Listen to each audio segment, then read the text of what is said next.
jantung Pulau Jawa, Yogyakarta berdiri sebagai salah satu destinasi pariwisata penting di Indonesia.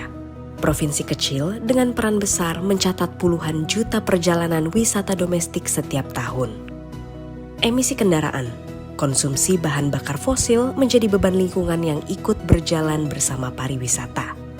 Jadi mungkin kita berangkat dari bagaimana CO2 itu terbentuk dari suatu kendaraan ya.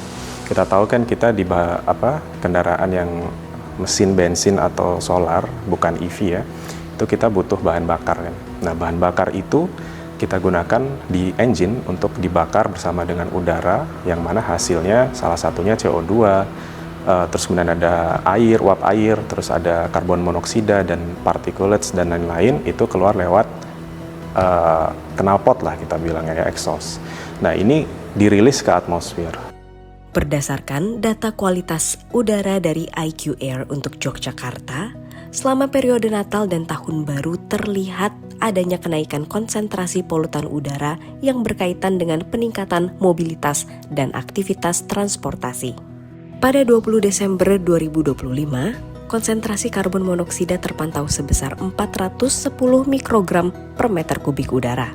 Kemudian meningkat menjelang puncak liburan pada 28 Desember menjadi 500 mikrogram per meter kubik dan mencapai 540 mikrogram per meter kubik pada 1 Januari 2026. Tren serupa juga terlihat pada partikel halus PM2,5 yang naik dari 18 menjadi 28 mikrogram per meter kubik saat tahun baru.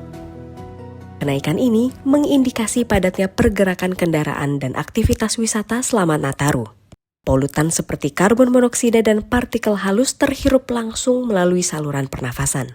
Partikel berukuran sangat kecil dapat menembus hingga ke bagian paru-paru terdalam. Saat kita bernapas itu kurang lebih banyak sekali, ada 10.000 gas atau partikel-partikel kecil yang bisa masuk ke dalam saluran pernafasan kita.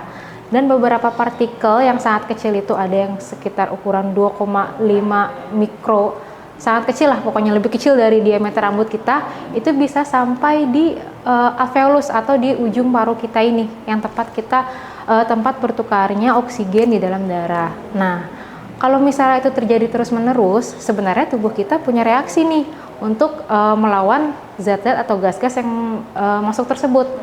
Mulai dari batuk, bersin, terus ada mukus-mukus atau lendir-lendir dalam saluran pernafasan kita yang membuat gas itu tidak bisa masuk. Nah, tapi kalau misalnya terjadi terus-menerus, akan terjadi batuk kronik, terus bisa memicu asma juga, bisa memicu peradangan paru kronik juga, dimana kalau terjadi berlanjut, bisa menurunkan fungsi si paru itu sendiri. Solusi beralih ke kendaraan rendah emisi sendiri sebetulnya sudah mulai berkembang di Yogyakarta.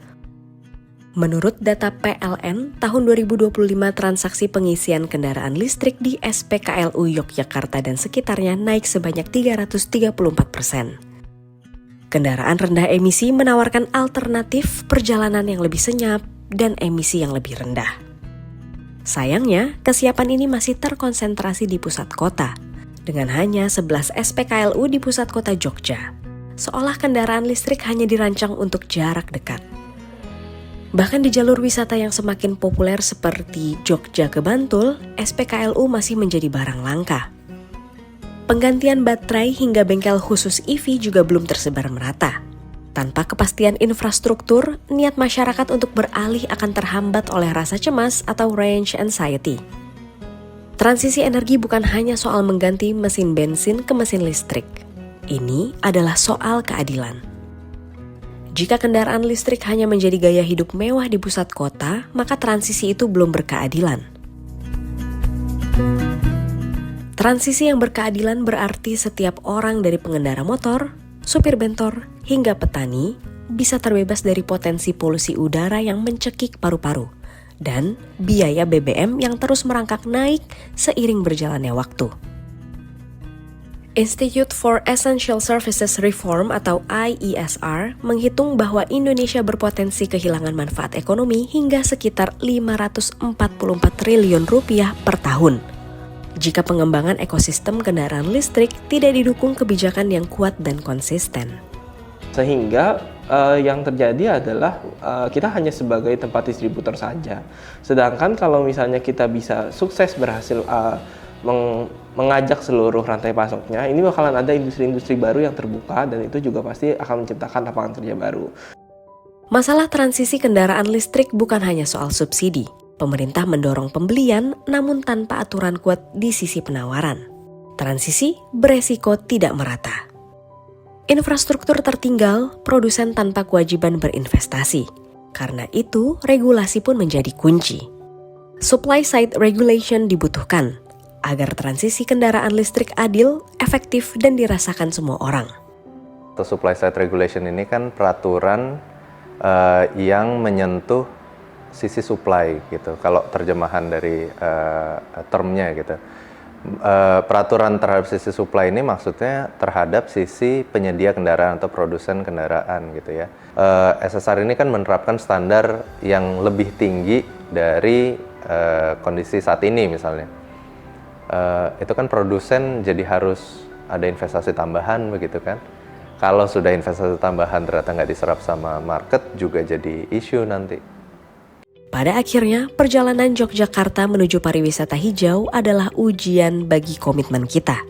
Kita tidak bisa bicara transisi berkeadilan jika infrastruktur masih terbatas pada titik-titik elit dan pilihan kendaraan masih didominasi harga yang tinggi. Disinilah supply side regulation menjadi krusial. Regulasi yang mengatur sisi penawaran mulai dari kebijakan produsen hingga pemerataan infrastruktur menjadi sama pentingnya. Bahkan mungkin lebih mendesak daripada sekedar menciptakan permintaan lewat subsidi. Bayangkan saat kita menikmati angin laut di sepanjang pesisir Pantai Baru, menyusuri jalan berpasir, mendengar debur ombak tanpa hiruk-pikuk asap kendaraan, tanpa bau bahan bakar yang mengganggu nafas. Wisata alam tak lagi dibayangi jejak karbon, melainkan menjadi ruang bersih untuk pulih, untuk menghirup udara yang benar-benar laut, dan merayakan alam tanpa rasa bersalah. Karena transisi yang sebenarnya bukan tentang siapa yang paling cepat membeli, tapi tentang bagaimana kita memastikan tidak ada satupun warga yang tertinggal di belakang asap knalpot masa lalu.